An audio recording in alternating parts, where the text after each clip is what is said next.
ليست قطر وحدها من يحاصرون، فهذه الأزمة أبانت عن حصار آخر لم يبدأ اليوم يرزح تحته مواطنو دول الحصار. كتم الأصوات المتعاطفة مع القطريين لم يكن سوى تتويج لسجل منهك بانتهاكات حرية الرأي والتعبير. في تلك الدول يجرم دعاة الإصلاح والصحفيون والحقوقيون وحتى المدونون والمغردون. تلاحقهم السلط حتى في عوالم التواصل الإلكترونية ومنصاتها لتعبث بمتنفسهم الوحيد. كانت سباقة عربيا إلى إخضاع تطبيقات الاتصالات والمراسلات لرقابة صارمة. شددت من قوانين تبادل المعلومات إلكترونيا، وسنت قوانين تحظر استخدام الشبكات الافتراضية الشخصية. ثم جاء حصار قطر، ففرض على الناس الاصطفاف في جوقة واحدة تبجل القرار وتذم ضحيته.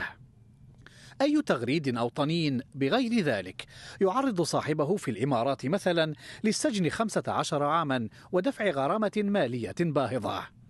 ذاته التعاطف أو التصريح به قد يعرضك للسجن 5 أعوام في كل من السعودية والبحرين. اجتهدت دول الحصار جميعا في تجنيد لجان إلكترونية للدفاع عن خطوة الثلاثي الخليجي ومصر بأسماء وحسابات وهمية، وأخذت عيون تتصيد كل مغرد خارج سرب الرباعي. من هؤلاء الشاب الإماراتي غانم عبد الله مطر، بعد تسجيله هذا الداعم للموقف القطري على تطبيق سناب شات لم يعثر له على أثر. اللي حاب أقول لكم إياه، في ناس تقود وناس تنقاد، وهذه قطر ثبتت لنا أنها ما تنقاد، تقود شعبها لكن ما حد يقودها. منظمة العفو الدولية التي تفاعلت مع قضية مطر تقول إنها تستقصي مصيره، وثمة مصائر مشابهة في مملكة التضييق على المغردين. مع بواكير الأزمة الخليجية استدعت سلطاتها عددا ممن غردوا نصرة لقطر ووحدة الصف الخليجي، وقيل إنها أجبرتهم على التوقيع على تعهدات رسمية بعدم تدوين رفضهم لقرار القطيعة والحصار.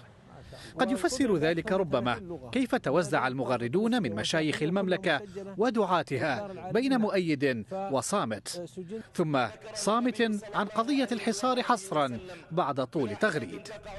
كأنما حرية التعبير هي محور الأزمة الحقيقي، وللرأي الآخر ثمن كالذي يدفعه الناشط الحقوقي البحريني البارز نبيل رجب.